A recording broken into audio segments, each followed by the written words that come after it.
Hey guys, it's Bruce. Welcome to Convocourses podcast, and I've got here with me again, gracing us with his presence, Professor Black Ops, who's a cloud expert, a cybersecurity expert, and has a channel, Professor Black Ops, on YouTube. Are you on TikTok yet? I am not, man. I'm almost 60, man. A lot of kids keep trying to get me on there. I might try. I understand. I'm It's barely understandable. doing YouTube, man. Come on. I'm trying though, man. I'm So trying. this guy right here is who I watch when I want to know what's going on from a practical level about how governance, risk management, and compliance is applied with the cloud in a real environment. So if you guys didn't know, like, go ahead and check him out. This guy's the truth. Professor Black Ops, I have some questions for you today Yeah. about cloud. So I recently passed AWS, CCP, and the AZ 900, which is really basic. Like, I'm not trying to brag. It's pretty basic. No, it's It's good. You gotta just, start somewhere. Go it ahead. Go got to ahead. start somewhere. You gotta Exactly. start So I took somewhere. your advice and I started with AWS because I was super excited about it. I want to learn more stuff. And what it taught me was the foundations of cloud and then all the services that are in AZ, the fundamentals of AZ 9 of Azure, which is Microsoft's implementation of cloud, Yeah. and Amazon's implementation of cloud, which is AWS. Basic stuff. So my question is, like, what do I go from here? Like, I'm a new beginner in cloud and I want to develop further. What are some of the best skills for me to like focus in on? I would probably step up to the associate architect, and you don't need to pass the test, but to study it. So what does that mean? Those cloud like VPC. How do you set up a VPC? How do you do subnetting? Shout out to the networking people. That's the foundation of a lot of this. Where your traffic goes, how do you keep track of it? How do you log it? Right. So that's kind of what I would do next. Because a lot of times, I mean, you've been in this game a lot. You're working with the CTOs and how they build their infrastructure, their architecture. Then, like you said, the part of assessment is you need to understand that so you can assess it, right? How do you look up EC2? How do you do serverless? How do you make sure the subnets? How do you make sure it doesn't touch the internet and stay in private with private links, right? So I think that's kind of the next step of the evolution of that. All right. So when I was going through it, one of the more complex things that I got into was the virtual private cloud. That's the That networking piece, yeah. and I realized how important it was Mm-hmm. because a lot of, especially federal space, are implementing some instances of that. So would you say that that's one of the better ones to get deeper into? Yeah, I mean, you have to because that's going to be your subnet and your traffic. You got to control your traffic, what touches what. Because we know in federal spaces, they really want you to segment that, right? So if you don't do your networking right, your scope of work will be too big. You're like, well, this database ain't in there. Where my traffic is going over there, so now it's in scope, right? So I think that Right. part of in scoping is part of the this is how you set up your networking. Because really, Right. we want to keep the scope small, right? Your attack surface small. So if you say this federal space, this VPC is specifically for that, and these are the things it can touch, right? Now, if I get in there and start running Nmap, and I could touch your whole infrastructure, then all that becomes in scope, right? So I think that's where that VPC, and we always talk about networking really is the foundation for a lot of cybersecurity, which puts that in there for GRC. So. Right. And if you guys are just joining me, I've got Professor Black Ops on YouTube, and we're live. Somebody asked me, is this live? This is live right now. You can ask questions. Now, I've got some questions I personally want to ask Professor Black Ops. So you guys hold your questions, get your questions ready. And if you guys didn't know, we've been in this game for a long time. We are doing mostly, for me personally, the DOD, different parts of the federal government I've been working in. As a contractor doing GRC work, and also Professor Black Ops. Same thing for you, right? Like you've been doing different private and public sector. Yeah, I'm usually working for a private firm trying to get that federal work. I'm mostly touching IRS, which is Pub 1075 that sits on top of this, but all that federal work is super similar. Especially now they want you to be in the FedRAMP cloud.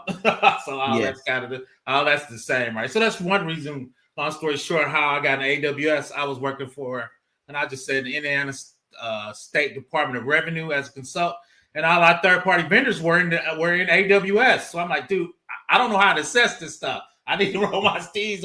And two, we know the cloud, it's not the future, it's now. As an old guy, I'm almost 60. I'm like, man, it's going to be my last thing I need to ride off in the sunset. So that's really how I got into AWS, how I really start going to each service. Shout out to AWS. They tell you what each service is compliant with. Is it FedRAMP? Is it NIST? Is it CMC? Is it FISMA? Shout out to the old DOD guys. It used to be FISMA type stuff. I heard you doing a shout out to the die cap. I used to love that probably in 2008. I was doing die cap. I'm that old. Man. Die cap. But long story short, that's how I got into AWS. Like I said, all our vendors were. And my job was to do third-party assessments on all that stuff. And dudes were talking. I'm like, I think this dude's trying to lie to me. So that's how I got into AWS. Once again, I was at the Indiana State Department of Revenue and all our third-party vendors that you should be assessing before they get into your network. So I wanted to be comfortable with those. And AWS got a ton of services. So just trying to get comfortable really with the foundational services. Yeah, and that's where I'm at right now. Like past 4 or 5 positions, cloud has been getting more and more prevalent. So I really have to and diving into the AWS CCP and AZ 900 made me realize how much I've already been using. Oh yeah, it was a real eye opener. I'm like, some of the terms we're using, I didn't even know. Like, I'm just full transparency. I'm not a cloud guy, but now I have to get deeper into it. But the cool thing, like you realize, those like, I've been doing all this stuff on prem, it's just a different name. Now the cloud makes it easier to spin up and shut down. But if you've been doing a VM, that's an EC2. If you're doing Linux or Windows, right, you get in the cloud, a subnet, private or public. You did SIM, so you can do Cloud Watch and Cloud Trail. That's their local SIM. You can push it into Splunk or OpenStash or Elk Stash, right? So all that terminology and a lot of that's the same. It's just getting used to how the cloud does it and how the cloud can spin it up and shut it down. Because in the old days, if you had to get a server, man, you had a requisition and get disk space. That might take you 3 months. So now you be like, hey, man, is it approved? I can just spin it up. Then the other part of that, shout out when you get into a little more, it's called SCP, Service Control Plan. Now I can say you can only spin up this type of VM because we want to control your costs because we can govern it, right? That's when the next level is, okay, what's the governance part? Or I'm going to let you put permission on this user, but I'm going to put a permission boundary so you can't make it like rude or give it too much permissions. You can only do this stuff in dev. So I can give you enough to set up permissions, but I'm not going to let you give you root so you can do too much, right? So what are those governing principles in AWS, right? And I think that's the third step where I'm trying to get more comfortable with. Right. Okay, so I get a lot of questions on TikTok, on YouTube, on Facebook. People ask me questions about really trying to get into this career field, and it brings up a question that maybe we could sum it up.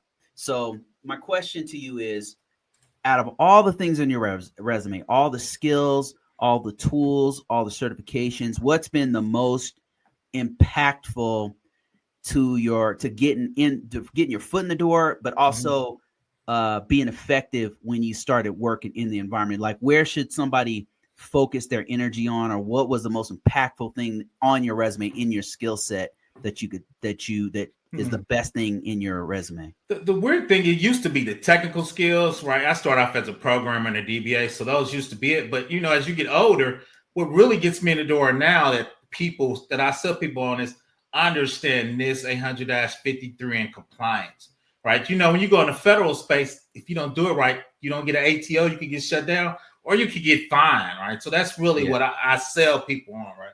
And my thing is, people laugh, I do big system and big things because I do federal work, right? I'm not scared of those people. And then two is me communicating with people like, well, our development staff be trying to say this and that. I'm like, I can handle those guys, right? So that's that. So why do? Because they ain't gonna BS me. But two is, like my boss said, don't put a turd on my desk and leave, right? So I got enough experience in here where if I give you a problem, I'm gonna give you some solutions, right?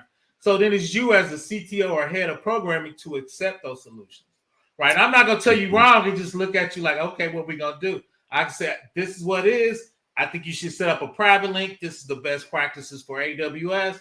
Now, does that work in your architecture? Now, you don't have to do what I present, but at least I'm not just once again putting a turn on your desk and leaving, right? And two is, once again, I'm trying to give you solutions to help you overcome that NIST federal compliance. If you get a findings, if it's a Cat 1 or a critical, you got to fix it in 30 days. So what are our options? What can we do to, overcome that? It could be short term till we, scan it past it. We could do something different, but from a short term solution, that's the value add I think I bring to the table. That was a great. I didn't even think of that one. I had a whole bunch of things in my head, and then you just brought that up. But risk management framework, knowing the framework has been the most effective thing. I mean, on my resume, but also when I get in the job, knowing how to implement it in an environment, it has been really, really important. And I don't think it's any one, like if you might be in a whole nother industry, maybe PCI DSS is the thing you need to learn. Yeah. But for me, I'm in the federal space. So NIST 800 has been the thing that I really had to know and how to implement it. Other things I would say, some tools, like for me, knowing scanning tools, because I've been getting pushed more into like a vulnerability management type position. So any kind of scanning tool, those have been probably the two most important skill sets that got me in the door, but also had me succeed once I got in there. So let me see other questions I had for you. I'm just going down the list of all the most important things that I really wanted to ask you. And then I thought I'd summed it up into all the questions that people have been asking me. And so I know I asked this one before, but what are your top 5 cloud certifications that you would recommend that somebody get as a cloud professional? I think you hit on a lot of them. AWS, from a GRC perspective, I think both of their associate architects, right? Because it's going to tell you the best practices and best breed. Both of those for Azure and AWS, kind of those are big too. I would kind of pick up Google, but I'm not a super big on Google fan. And 2 is if you're a developer, both of those has a developer. If you're more of a SysOp guy, then both of those have SysOps, and both of those have security certification. So that's probably about 6. So those are kind of the bigger ones. And 2 is, and this 2 is from a cloud perspective, but 2, if you're a senior, which I need to get is the CISP or the CISSA. Because if you're getting remote work, if you don't have that, I don't think you're getting past the ATS scanner now. Because so many people are applied. So if you're at the senior level, but from the cloud, I think those are the 2 big ones, and I would just focus on really Azure and AWS. Okay. Google's getting better. Shout out to my man. I interviewed one of my partners, just worked for Oracle over there. Google was lacking that federal compliance. I mean, I was arguing with some guys. I'm like, oh, our security is much better. It is, but if I can't if I can't check off this FedRAMP box, it don't matter. They wasn't doing FIPS 140-3. I'm like, dude, right. I understand it's outdated. I understand it's slow, and I understand it costs too much. But if you're not doing it, I can't put our workload on your cloud. So I was arguing with these guys for like 3 or 4 months. Wow. Then I think somebody got him because I hope I didn't get him fired. He kind of disappeared. I was like, dude, I'm not disagreeing with you, but for FedRAMP, I need to be able to collect this box. If I can't tick this box, we can't put our workload on there. Right, so those, they were young and they were super brilliant, but I'm like, it's cool, but if I can't check this box, I don't give a shit how smart you are. So, so we were going back and forth. But no, I think those are really the big 2. And I think really, I think Azure is going to pass AWS probably in the next 5 years. So Azure is going to pass AWS. Easy. Yeah. The reason why is Azure gives you Active Directory, AFDS, and everybody's doing that, and Office 365. And I sent you the 25 things you get on your E2 license that you can do to do some GRC. All those programs you get with your E2 license, and most people have that. So they give you a lot. I don't think it's free, but they give you a lot of stuff to work with. And the other part too, that Azure is smart. AWS is in competition with a lot of people. Like they did Prime. Netflix was paying them like $40 million a month. If I'm paying you $40 million a month, you can't spin up a service to be in competition with me. So I think they do that in a lot of the service. Same thing with Whole Foods. Right. Kroger's was spending like $20 million a month. Like, dude, I'm not paying you, and you're gonna do a grocery against me. They got that in a lot of products, man. So I think a lot of people are gonna switch for Azure, and I think too, Azure's got those foundational services. Once again, email, Office 365, and Active Directory. Now I think a lot of people are gonna be multi-cloud, but I think those two things are gonna flip it. Now, don't get me wrong, AWS is not going anywhere. I think AWS, from a development perspective, I think they got the developer's life, but that corporate enterprise stuff, Microsoft's got that in and out, though, especially once again with the email and Active Directory, and a lot of people running that on-prem. Right. I know that AWS has them beat on. Correct me if I'm wrong. On right now on availability zones, right? They do. But Microsoft got infinite money. They catching up, right? It's just a time thing. And two is, once again, they got to be on availability, but I don't need all them zones, man. I'm trying to do. They got stuff in Brazil and Japan, and I just need a couple things in the United States, man. So, but if you're a global company now, I think. But if I'm just a base, especially if I'm a government company, I got to be in CONUS. And well, I guess the U.S. repositories is a new term. I'm not trying to go out to the United States. So, but no, You're right with that. But once again, I just think, especially from mid-level, I just think Azure, once again, with that Active Directory and Office 365, that's an easy lift and shift. And that's a lot of stuff that kind of gets you up and running. Yeah, that's a great point about Azure. As since you mentioned that, I did AWS CCP, right? And I'm going through it, and a light bulb's going off. I'm like, it's amazing. I can see why people are going to it. But then I start realizing how much of the current infrastructure I'm on is actually on Azure. And I'm like, so I need to be doing Azure because I'm using a lot of the tools already. So then I switched to AZ900, and yeah, sure enough, I'm like, oh shit, like everything that we're currently doing is actually a lot of Azure stuff. So yeah, you're right about that one. I can't argue with that. And another great point you brought up is that Amazon is competing a lot of stuff. Amazon Prime competes directly with Netflix, and Netflix is using their product, so they might. I'll pay you $40 million a month, and you gonna pick a pit? Nah, man, that ain't gonna happen. The same thing, Kroger. There's a lot of grocery stores on AWS, and they buy Whole Foods. They're like, nah, man, we ain't doing this. Not only that, but delivery. Like if you're UPS and you want to use cloud, and then you're going to compete directly with Amazon's shipment company. I did a video 2 years ago. People don't know how many businesses Amazon owns behind the scenes, man.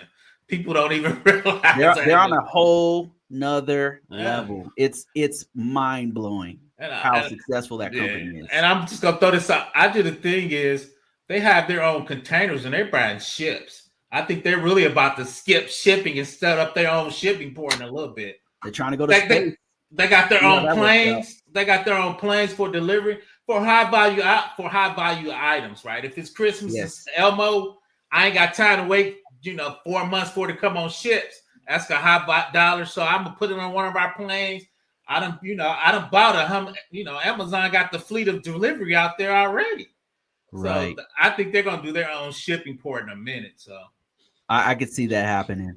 So, okay, another question, shifting it over to AI. So a lot of stuff's been happening with AI. So I think we should go a little bit into that one. So I wanted to give you guys perspective from somebody who's in the industry. I'm in the industry.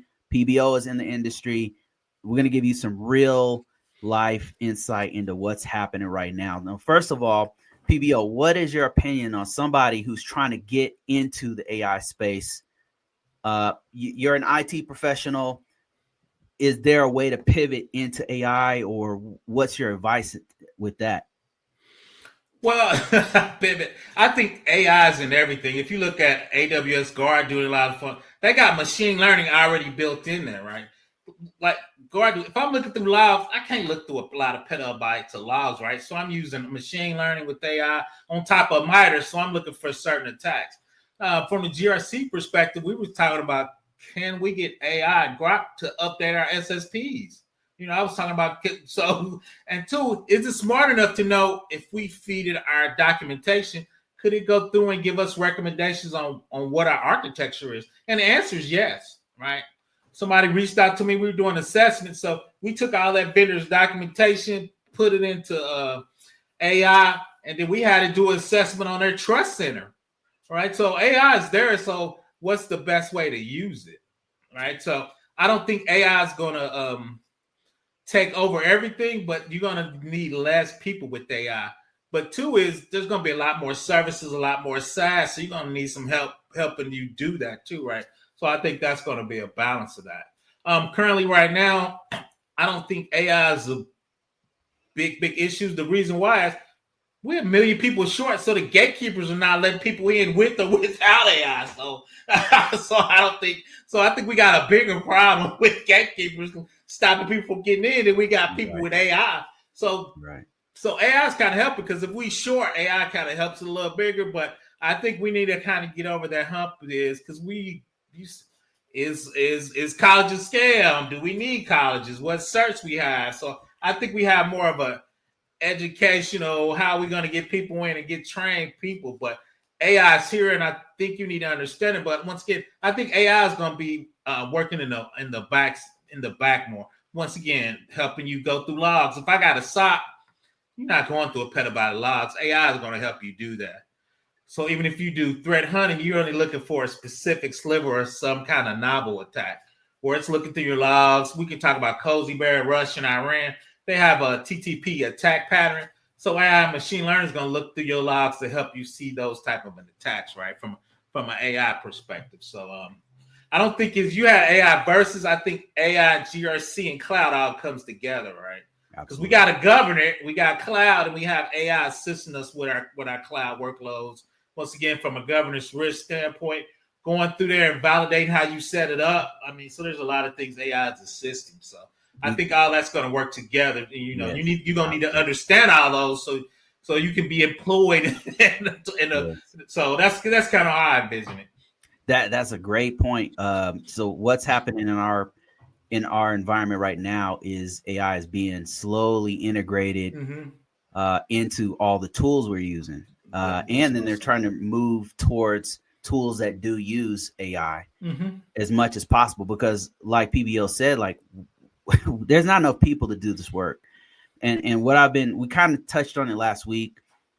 We don't have enough people to do it. And then they have I don't know what's going on. Even before all the political stuff, we didn't have enough people to do this work, but they want to increase the volume and quality of work, but they don't want to hire the people. I don't know if they don't want to. No, I think it's the boomers. I've been arguing with the boomers. I think they're so set on degrees. And one of my good buddies I'm interviewing, I hired this young kid. He really wasn't feeling him at first. He's like, well, I don't know. He don't have the background. I'm like, dude, before he touch anything on here, we got to train him. We just don't let people run willy-nilly. But for his perspective, and two, shout out to him, super brilliant guy. So he likes guys that are super brilliant. I'm like, dude, if we got to get 10 of you, we ain't going to never make it, man. So I think that's kind of it.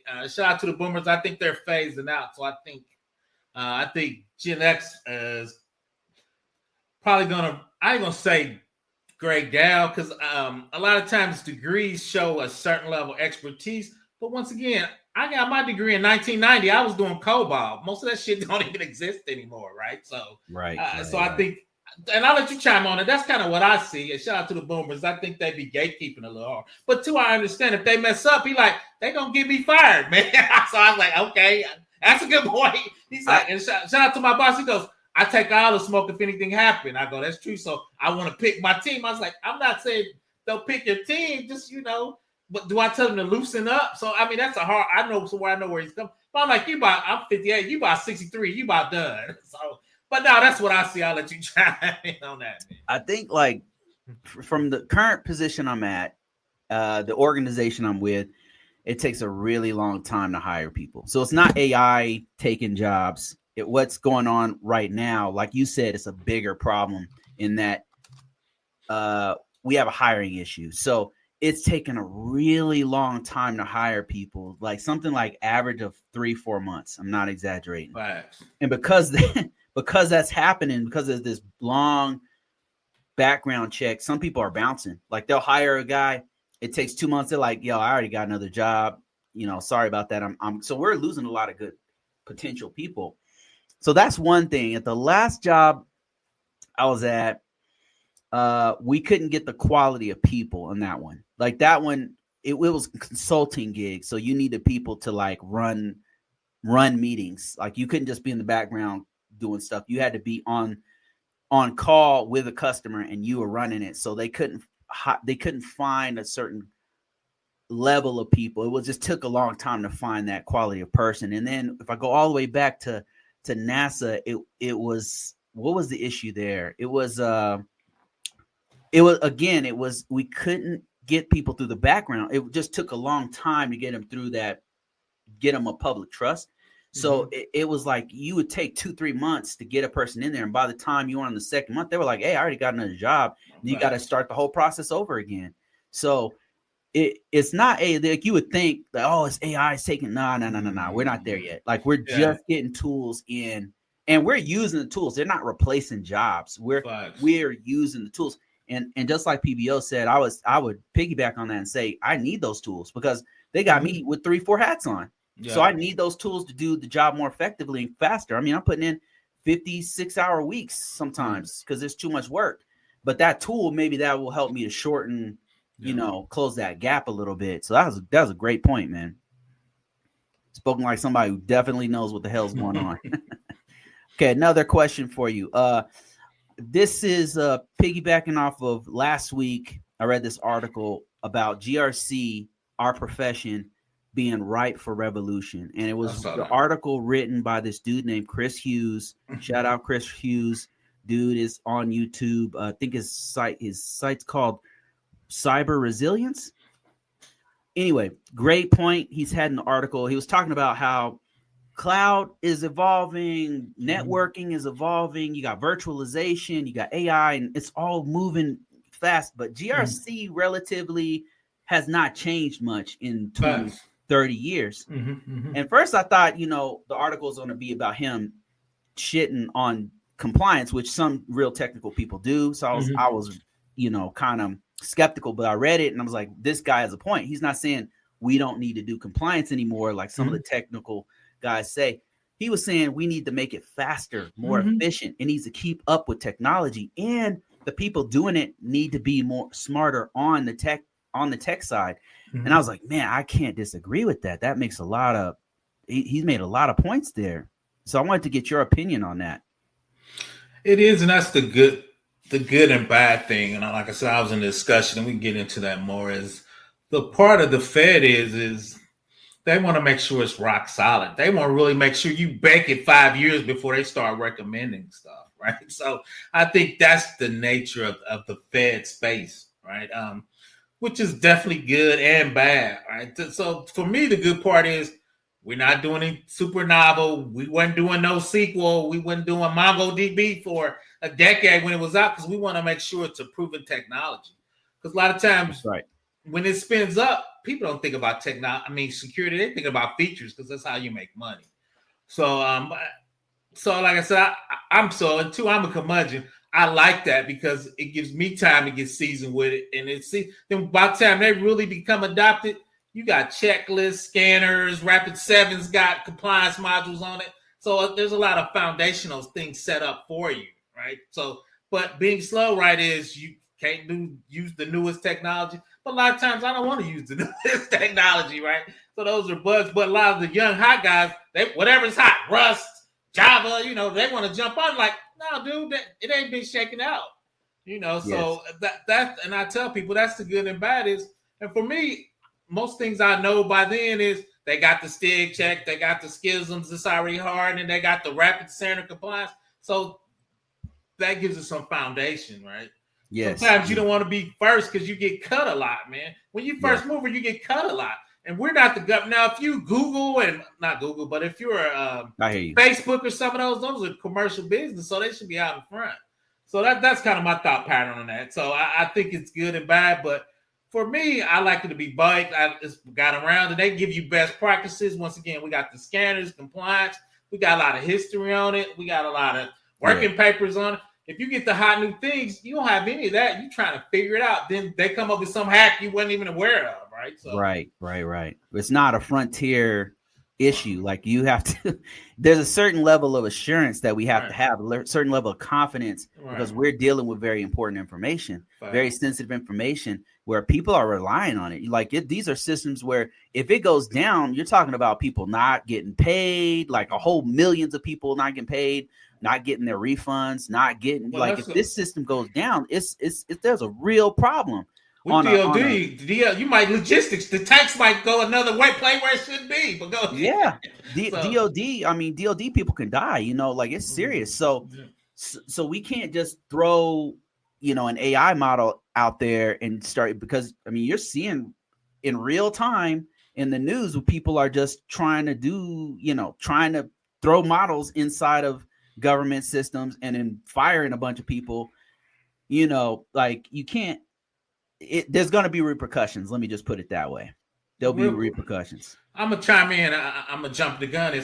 I had a very fiery conversation. Shout out to my man Ben Tech in their study GRC. They were talking about hallucinations and LLM models.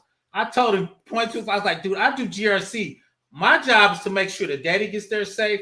My job is to make sure the pipeline's good. A hallucination is a program problem.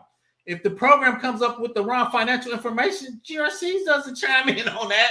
So we were debating, should GRC talk about hallucinations? I'm like, that's a programming problem, right? So we were talking about really the segmentation of jobs from AI. Where does GRC stop, and where does for me, an AI model expert start? That's not a GRC problem. So we were debating that. I'm like, dude, I'm not jumping into that.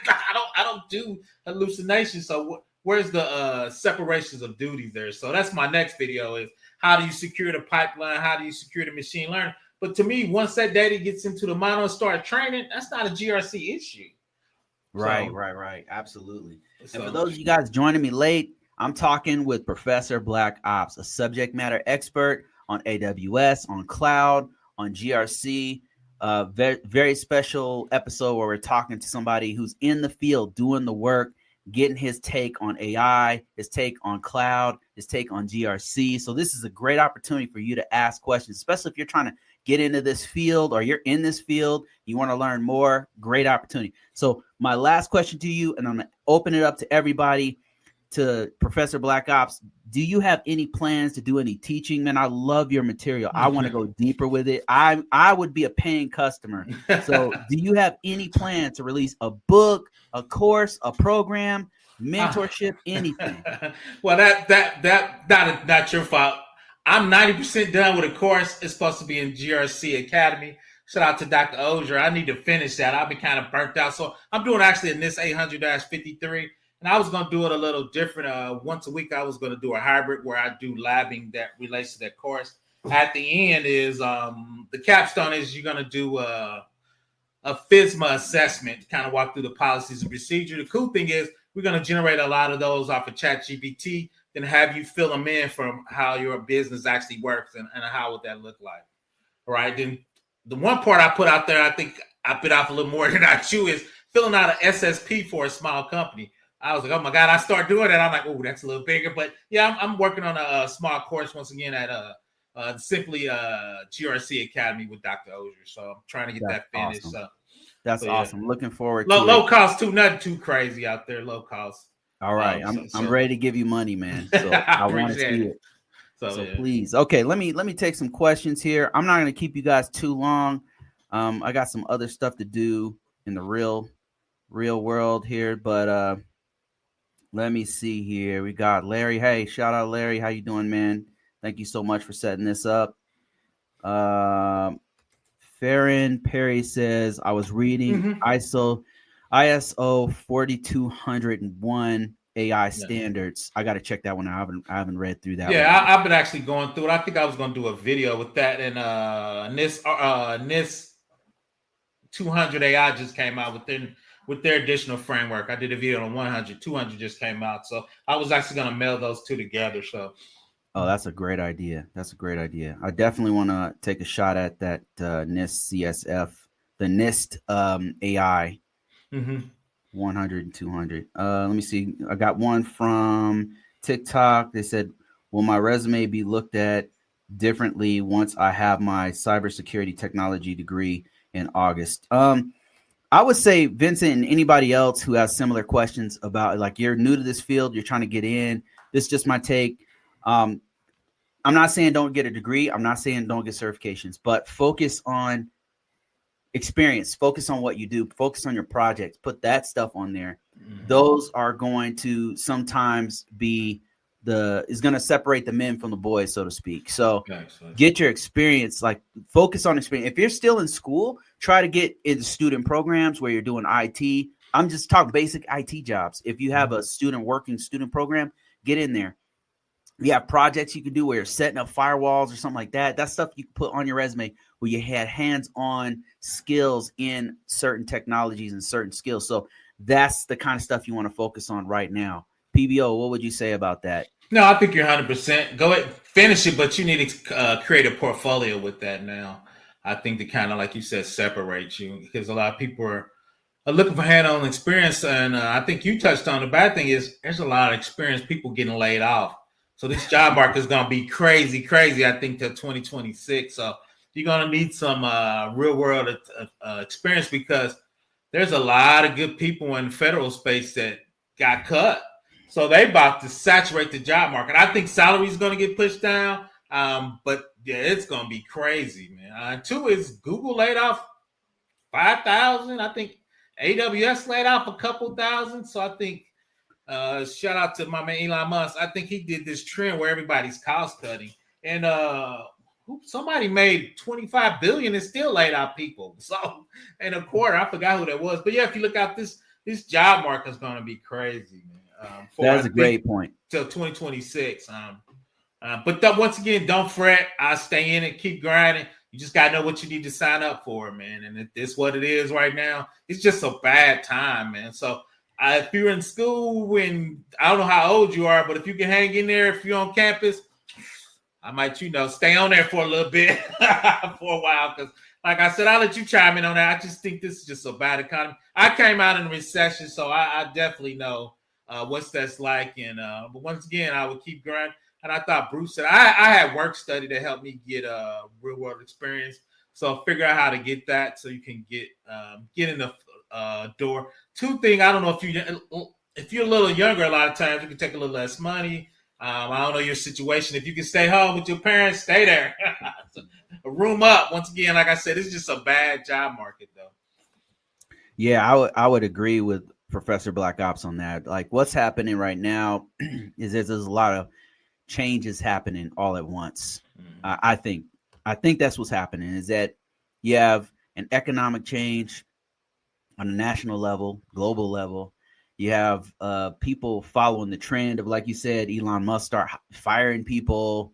And then now a lot of other tech billionaires are doing kind of the same thing. Mm-hmm. Plus you have them doing this whole restructuring of the federal government, or trying to anyway. So you got like 3 or 4 different things all happening at once. And so the market is unstable right now. Just think about it. You're a small medium-sized business owner, and you've got to hire, you've got all this in and out constantly going, right? You don't know how you're going to eat, because you don't know if you can get your next contract. Maybe you had a contract with USAID or something like that, and now they're talking about getting rid of it. They got rid of it, but now you've got all these people on a contract. Now you got to think about, okay, are we going to hit our revenues for the next year? Like, what's going on? You're probably going to hold back a little bit on hiring. You're going to pull back until things get more stable.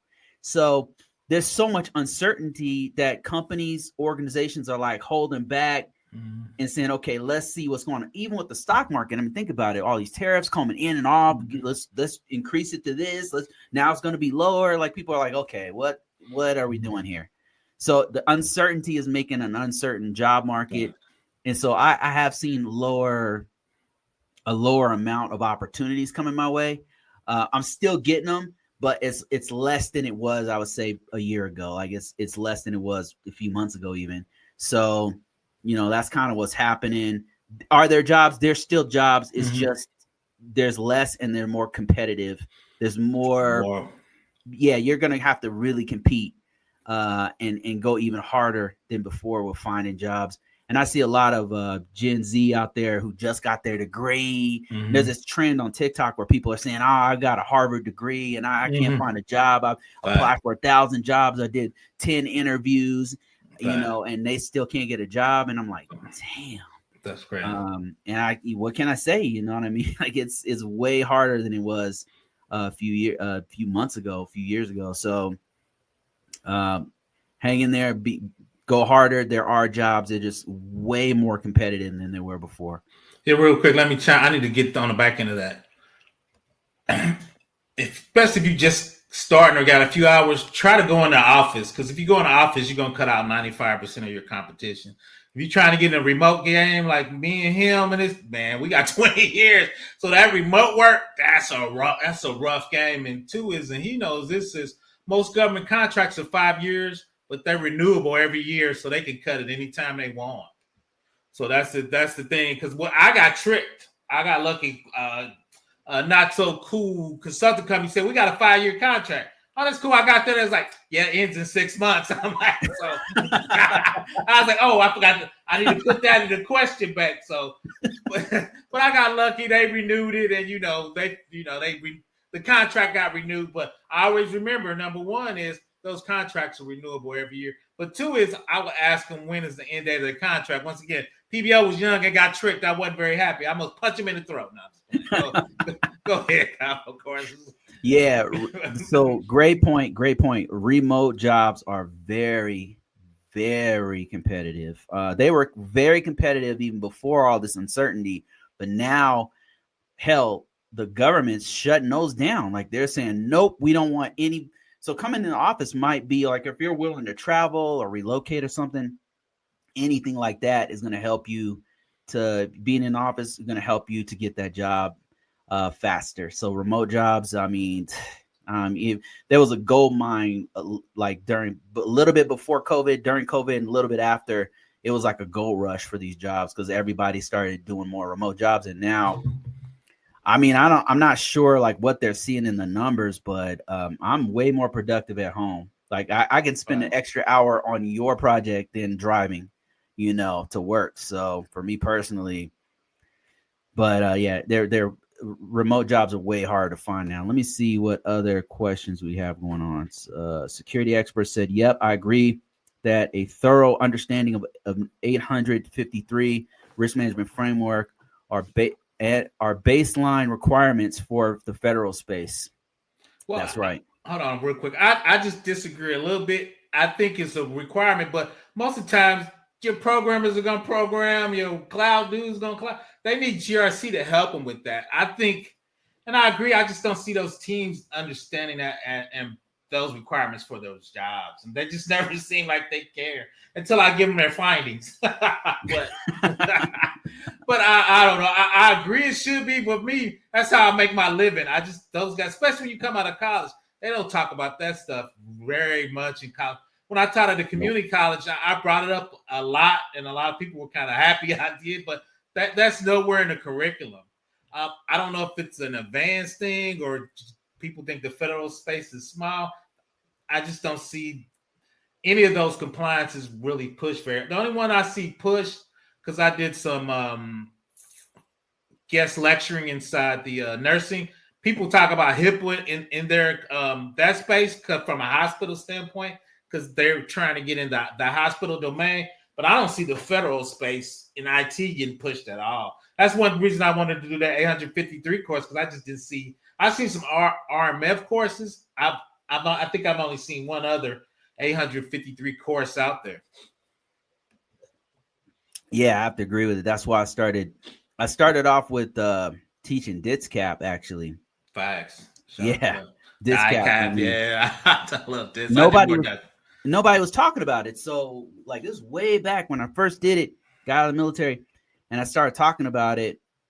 I was trying to research more information. There was nothing. There was nothing at the time. And so I started a blog, and then people responded to it, and then it switched to DICAP. I started doing that online, and then I just kind of kept up with the different standards, and I started doing it because nobody else was talking about it. So they don't really teach it in school, which is crazy to me. I don't see a lot of people talk about besides you. I don't see a lot of people talk about 853, but me. That's kind of my main thing. I like the big hammer, so you don't see a lot of people talking about that. No. Great point. I agree that you can't go wrong with you can't go wrong if you learn NIST 800 as a baseline. That is awesome. Thank you for that, Larry. Appreciate you. More comments. PBO. Somebody said, security expert said, PBO, we had the exact same problem with Google Cloud a few years ago. It had a great set of services, but they couldn't meet the FedRAMP security requirements. They couldn't. And I'm arguing with them, man. These young, brilliant guys from Harvard, I'm like, PBO is like, can't check the box on. Yeah, I don't care where you're from. But they're getting a lot better. Shout out to them. One of my very good homies went over there from Oracle. He had that background because they figured out they were losing a lot of business on it. But yeah, I was right there with security expert. I mean, I was going toe to toe with those guys. I guess they were used to people. Yeah. For me, I didn't want to use Google. So one of our divisions were talking about using Google. So I was like, nah, I'm about to squash this. I got enough work on my plate. I'm about to squash this. So, but I think they're getting there.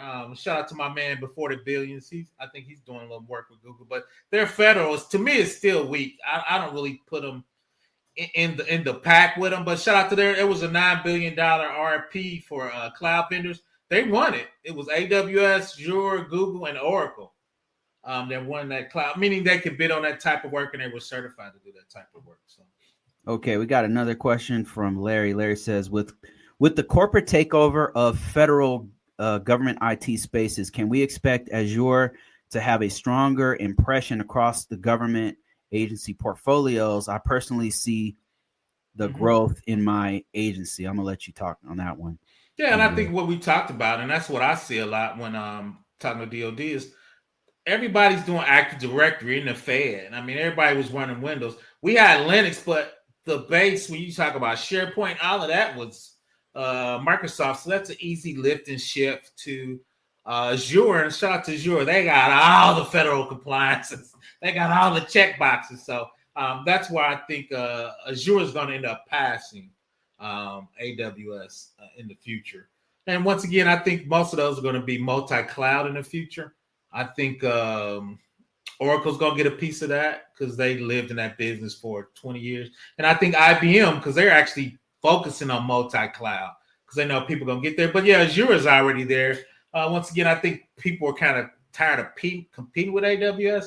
Shout out to AWS, though. They be dropping prices, man. They be coming up with some new services and new setups. And to me, AWS consulting arm is so good.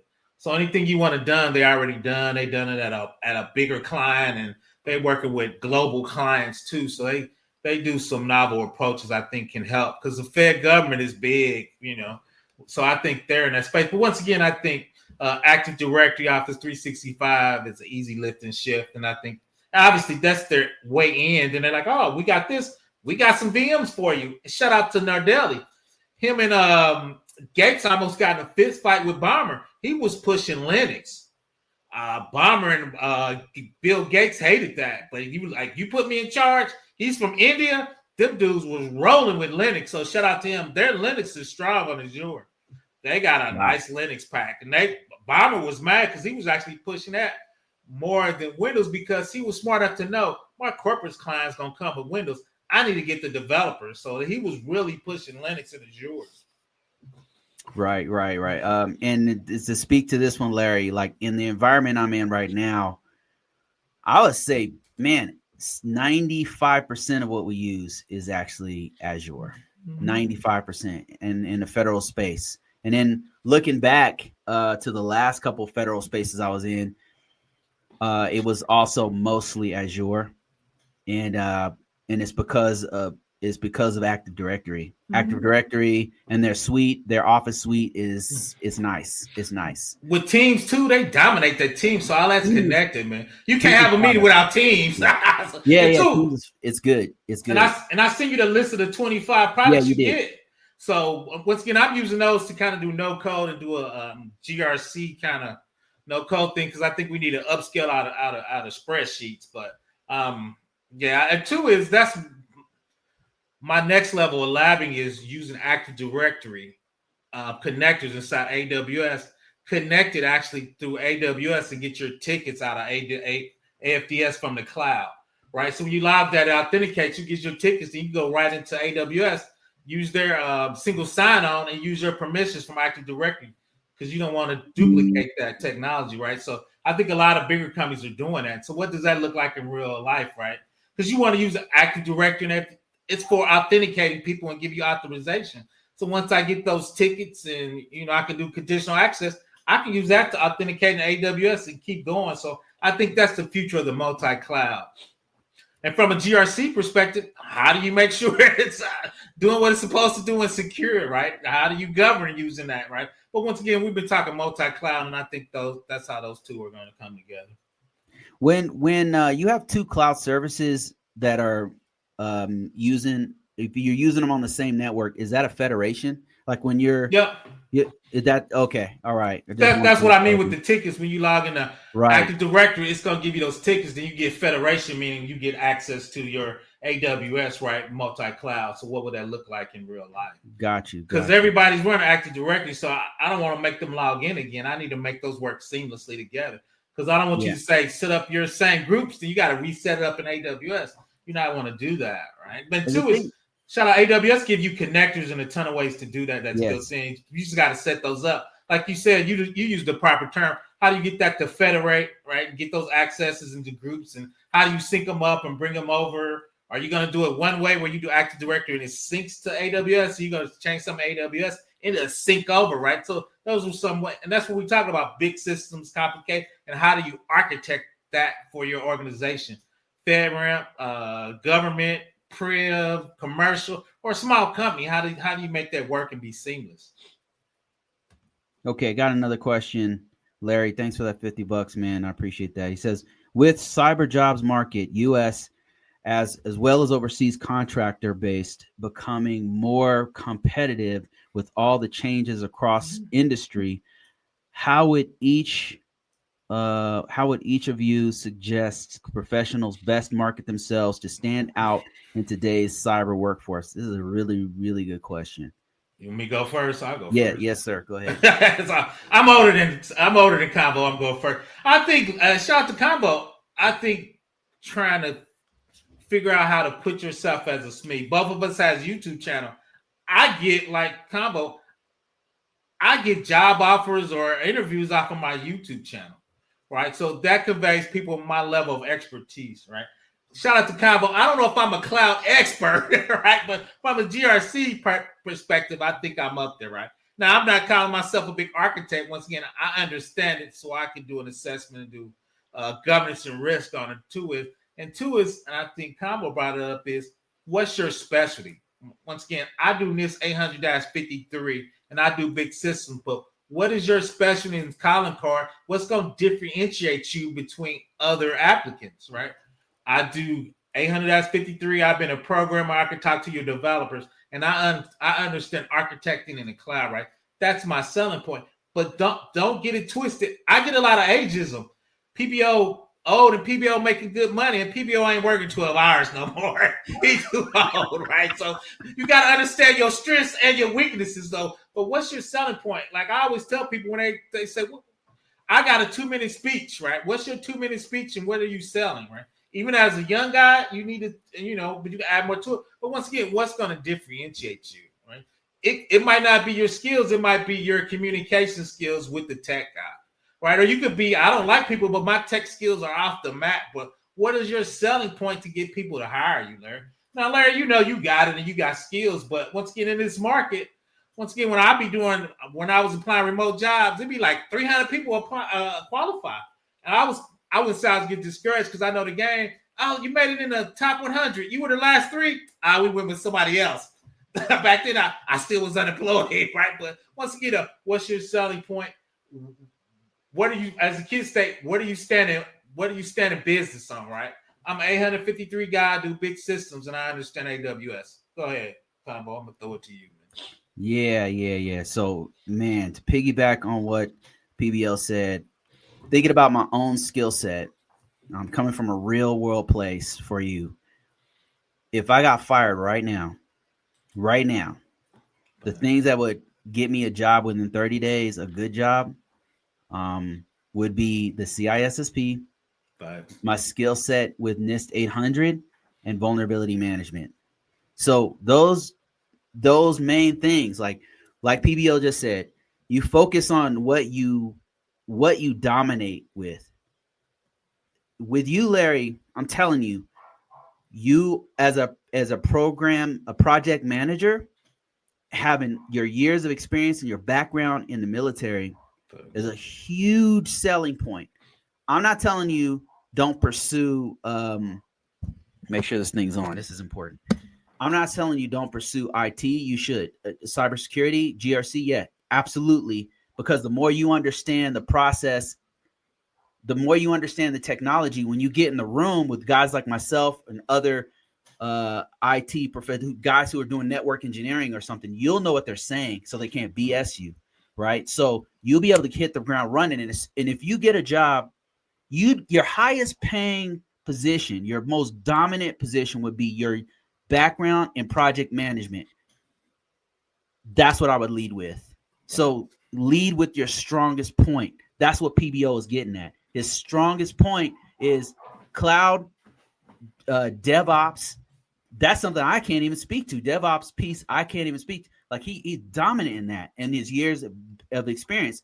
So lead with that. Like those are, I can't point to any one thing, right? I can't even say like, okay, this one thing that you do is going to be, there's no one button that's going to solve all problems. But the thing that's most dominant in your background, lead with that.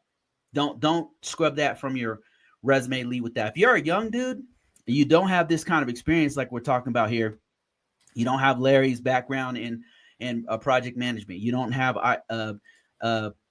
PBO's background in DevOps, in his 20 plus years of experience in IT. You don't have that. You have your youth. You could work extra hours. You could, if you're in school right now, you could be a working student. You could go internships. You can go apprenticeships. There's certain things you can do that you could lead with that locally. I would go for local jobs that are in the office that you could try to get your foot in the door. Cause right now that's the main thing you want to do is get your foot in the door.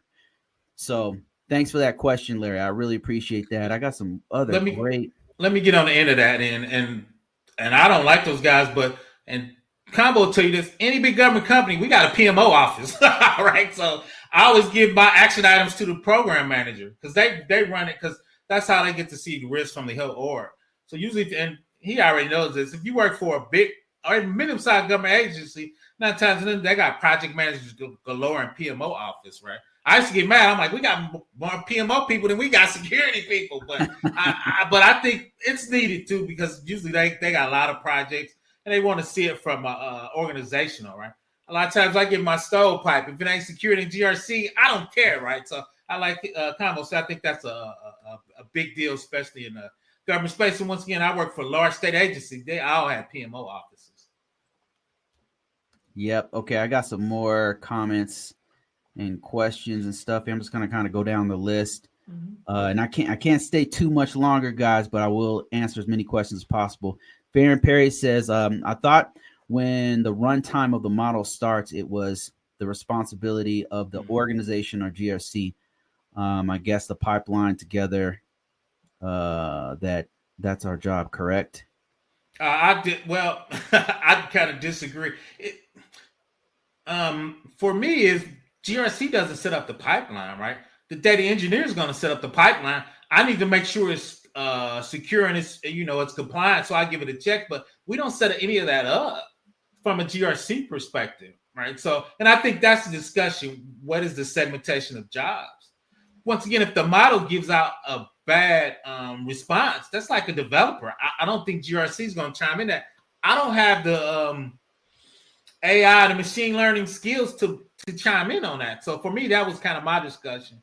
Once again, we were just talking about if the model was hallucinating. I'm like, I'm not getting into that. If it's a medical model and it's hallucinating, if I do something wrong, I could kill somebody. Yeah, but PBO's old and curmudgeon. So my thing, I think from a GRC perspective, we make sure the pipeline is compliant. We don't build the pipeline. That's the data engineer's job, right? Data analytics, and the analytics, they're going to make sure the analytics and the output is correct. And the model is done by the AI programmers and the AI prompt engineers. I don't think GRC should step their foot in there. But I'll let you chime in on that. That's kind of my 2 cents on that. It's going to help us as a tool. It will be helpful. Off the top of my head, it's going to be really helpful with risk. Like if you have a seam, it's going to be way better than a human on seams, collecting all that data, sorting through it, finding patterns. It's going to be a huge help in that department because we can't go through all the data. Fine. But it's going to be way better at that. But if the MITRE, like then I do an AWS guard duty. If it's not reading the tax right from MITRE, I'm not jumping into that. They got to reprogram the model to pick up the MITRE components correct. I don't think GRC would jump in that. Yeah, I don't think we're. I mean, I don't believe we're gonna, unless you're doing GRC for the model itself. Like if you're on the tool and you're a part of the team, like we had this. Without giving away too much, so there's a tool out there that's AI based, and it's a GRC tool, like it's used for GRC, and so those guys have GRC people who help on that tool. Like if you're part of the development team and a GRC person helping with that, then you have a say so in the model itself.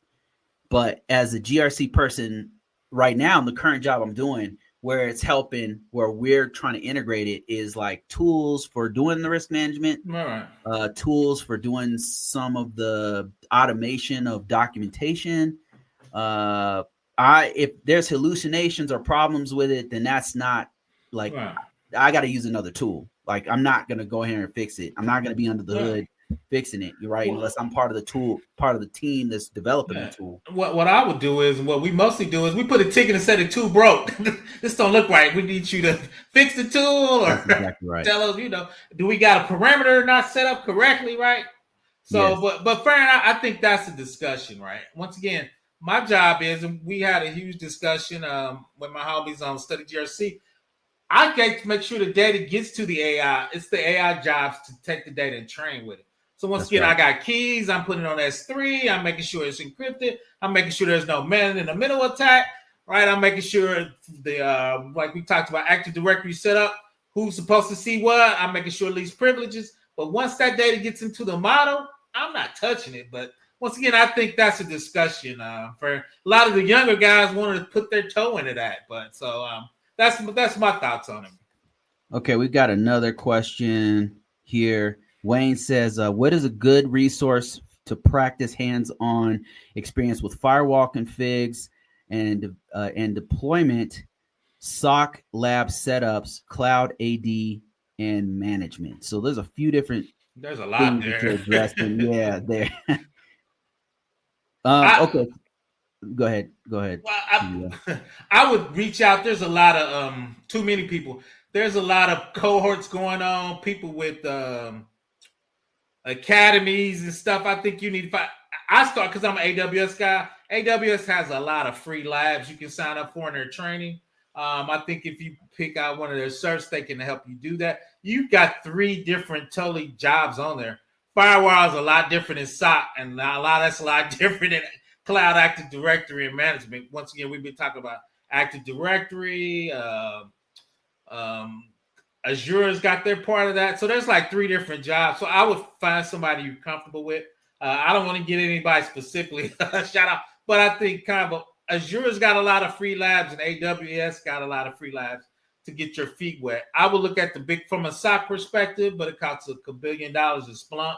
I don't think Splunk does anything for free. So I would just kind of figure out what's the 800-pound gorilla in each one of those and just go find it.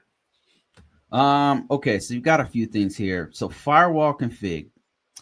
So what I did when I was trying to learn firewall was I went on, I don't know if this is still valid, but this is what I did. So I went on, I think eBay or Craigslist, and I got somebody's old firewall, Palo Alto firewall. And then I start messing around with that. That's one thing you can do. I'm not sure if you can still do that, but you could probably find a pretty cheap equipment, hardware. If you want to get your hands on the hardware, you can get it for cheap. If you could also do some configs if you want to mess around with the back end of firewall configs. There's some emulators that you could use. Tracer packet. That's what I was thinking. Shout out to Network, bro. I'm being a lot of people's YouTube channel. He does network. What I used to do for him, whatever subject he was picking, I was sending the STIG of the day. But Tracer packet, you can do a lot of that stuff virtually. And from AWS stuff, they got a virtual firewall to control traffic. So I actually do a lot of my labbing for their firewall with their AWS firewall. And then AD, Active Directory, like PBL said, you could use Azure. I believe they have a free thing you can do for like 1 year, just like AWS. You can use for 1 year, and you can mess around with Active Directory. I'm not sure if that part is free to mess around with that, but check on that one. And then SOC lab setup. There's a few different things you can do. Splunk there's a free version of Splunk you can load locally. There's a free version of it. So that's real quick. AWS has a Cloud Trail and Cloud Watch. Once again, you can do that for a year. Then if you set up your EC2, you click a button, VPC logs, all that stuff will flow down to their SIEMs. Then you can load them up into the free Splunk and cut on their SOC and put it on top of MITRE. I think that's the differentiating. Because when you talk about those MITRE attacks, that's Russia, Cozy Bear, and I think that's the advanced feature for all that SOC type stuff. Yeah, and another thing, what I used to do for fun, just messing around, is I would use this is not free. I would use VMware, and VMware has a VMware workstation where you can download different instances of operating systems, and then I don't know, you can run your own lab, do all kinds of stuff with that. So those are a few different things that you could do. But you named like 3 different things, so each one of those is pretty deep. I would choose one. Yeah, I was going to say you're biting off way more than you could chew right there. That's a lot. I don't do a lot of SOC work, and I don't do a lot of firewall work. From a federal space in both, that shout out to Larry. They got big teams that handle that by themselves. Yes. My job is I want to make sure I can assess it and comply, but I'm not. Cisco used to be the big thing. I think Palo Alto's taken over a little more though, but. I have checks, I have assessments of how to do it, but that's a deep knowledge base. Firewalls on mine, but that's like 4th on my list. Yeah, that's it. Like you said, those are 3 big, deep things to, There's whole teams that do all 3 things. Big teams. Yes, big teams. There's there's a whole firewall team, and that team is broken off into different. You might have a hardware firewall guy, and then a software firewall guy that sets up people's accounts. And then you are in rule sets and stuff. And then when you talk about SOC, that's a whole team of people doing SOC. And then the AD, like those are 3 different teams. Yeah, I would pick one of those. And yes. I would pick one to be a SME and get good at. And then the other ones will come in and you can add on. Because as a SOC, after a while, you're going to be getting log alerts from the network, and you're gonna be getting logs from the Azure. All those gonna be sending logs to the SOC. So a lot of that cross up. Right. So yeah, I would pick one of those, Wayne. Those are big domains. Huge domains. Okay, I got Rookie kind of chimed in on what we were saying about jobs. Lots of organizations have put a freeze on hiring. Yes, that's right. There's fewer jobs. Facts. Freeze on hiring is an understatement. Like the instability of what's going on, they're kind of holding back. It's not that there's a less work, but it's more work. They can't. I think that it's based off of what's going on with the economy and everything. There's several things going on all at once. Let me see. Carlana went all in on AI, then had to rehire humans. I'm not sure what you mean by that. Aurora selling driving company did almost the same thing. I actually think that AI, parts of AI trends is all hype. Is not all hype. Yeah, man, you gotta work on that All hype, sense. not all. I'm trying to interpret what you're saying here, but I think that some companies are jumping with both feet in, saying they're going to fire a bunch of people and replace everybody with AI. That's crazy. It's way too early for that. Being in the field, it's way too early. I know the Salesforce guy, the CEO, he said that like last year, and he ate those words because they couldn't do that. I mean, it's not there yet. Maybe one day, but right now it's sci-fi talk. Yeah, but this term, it's the old term. That's vaporware. That's how you get your stock price up. You say it's gonna be great before it's great, right? Maybe that's what he's doing. So I think it's vaporware. I think that's what people, we put AI in refrigerators now, man. I think that's the selling point. But I agree with Convo. I think it's early, but it's always been that early. But that's how you sell and drive up your stock price. You talk about AI this and AI that, and we're gonna lay off, we're gonna streamline, we're more efficient. So for me, that's the normal, and I got an MBA. That's the normal vaporware marketing sales to get your get more customers, because a lot of your CISOs, those guys aren't technically savvy. So a lot of those guys bite onto that and thinking, and the CEO wants to lay people off, so they're gonna say everything has AI. So for me, that's the normal arc of a product, right? It's vaporware. Then the next 3 or 4 years, I get it a little solid. And next 10 years, I really get it working. But that's the normal vaporware, because like we said, security doesn't sell products. Feature does, and a feature selling product this 5 years it's got to be AI machine learning. Then everybody wants to buy it. So for me, that's the normal arc of selling. Yeah, absolutely. I'm trying to look for other comments here. Let me see. Let me just take a minute here, take a look at TikTok. I've been ignoring people, so people jumping off the stream on this one. Come back. It's like with TikTok, you have to give them 100% of your attention, otherwise people bail. You need to get that AI over there to be answering the questions for you. Something. Let me see here. I'm reading through questions. Somebody said, does the degree matter for federal jobs? Yes, way more for me. Go ahead. I think for me, because the boomers dominate over there, I think they're really looking for degrees. And I think that's part of the gatekeeping. But go ahead and try it out. I think that's part of the gatekeeping. So. Unfortunately, they were trying to. There's been a big shift, so I don't really know what's going on right now. During the last administration, they were trying to. They had this huge push to hire more people without degrees, and I don't know what happened with that. But it's still relevant, so it's still going to make you extremely competitive. I know there's a lot of push. There's this huge push of people saying don't get a degree and it's useless and it's a waste of money. But I disagree. Like, I think that especially in this field, it's going to make you way more competitive if you have the time, money, and energy to do it. Like, it's not for everyone. Don't get me wrong. And you can get in without it. Maybe not the federal space, but there's other, unless you have a lot of experience. But you can get a job, an IT job, without a degree. It's just going to be less. You're going to be less competitive. It's going to be harder to do. You're going to have to come in with experience, things like that. There's a way to do it, but a degree definitely still matters for the federal jobs. They still look at it. It's a part of a lot of contracts too. They say, look, you can't hire a person without X, Y, and Z degree or X amount of experience. And they tell you they want so many certifications or so many degrees by the people they bring on staff. So I think that's an outdated mode. But once again, like the FIPS, if they ask it for, we got to check the box.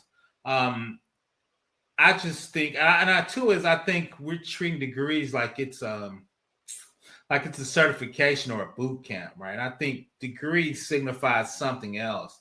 I think we're kind of trying to push it like it's a certification.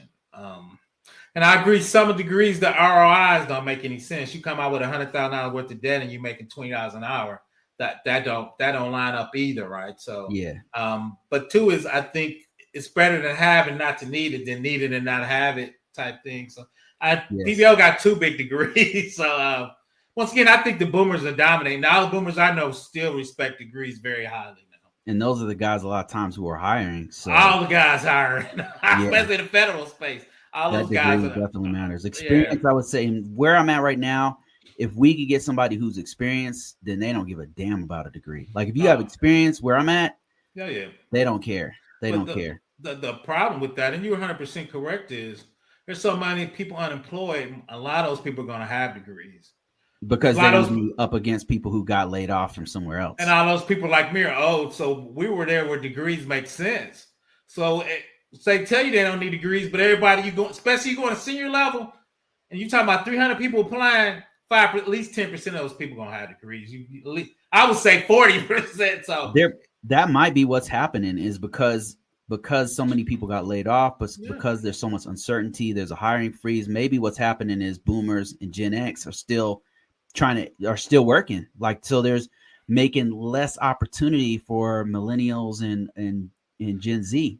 Maybe that's what's happening, is that the market has gotten more competitive. It has. Let me chime in while you're thinking. The reason it is boomers were the last people with pensions. So if you're a late boomer, you're in 401k. If your 401k is not up to snuff, you can't retire. Most people I know 401k got laid off. They had to use their 401k to survive. Most Gen Xers don't have 401ks. So they're the first generation with no pension. So we work until we die. Now, PBO got a little something, he's a little best. But most people, they toast. They toast. Chime in on that. Most Xers, they were living on that because they got laid off. And that might be it. Now I'm thinking about it. Like, it's kind of like maybe like a tiny collapse. No, it's a large collapse. Go on YouTube. It's a lot of people over there like, they were like, I'm 55. I've been laid off. I done spent my 401k. I have no money. And they're not even in good jobs even. I'm like, you toasted. You toast. You are toast. Look, go out there. It's a ton. You toast. Because we're the first generation, because we didn't know how to invest without the pension. So it's going to be a ton of late boomers and Xers. They're done. Not they're done, but they're gonna be welcome to the movie. So it's gonna be crazy. But that, once again, that's PBO being a curmudgeon. But I think it's about to be real ugly. I think we're in the middle of a change, like a huge shift, and we got to think about how to get money differently. So it would behoove you to find some kind of hustle, some kind of side hustle, some method of getting more income, But you're right. But the Xers were late to that game. I'm old. I just figured out you can really make money on YouTube. I'm not, but there's some guys out there making 10 bands a month. If you told me 20 years ago YouTubers were making real money, I would have laughed at you, man. That's a whole different ball game and a whole different skill set. Most people are scared to talk to people. Most people, I say, start a YouTube channel, they start freaking out. Yes. And I can say, like PBO said, like, I've gotten opportunities off of doing this. I've gotten people directly contacting me to do work. Side work. And if you have it in you to do it, like, you should definitely try to figure some way to make other streams of income. So I'm gonna be a lot more harsh than Convocourses. If you under 30, your ass need to start a YouTube channel. It's not if I want to. That's a must. Why? Because you're competing against hundreds of people. You need a way to separate yourself. People look at your YouTube channel. I got people pinging me, hey, this job is open.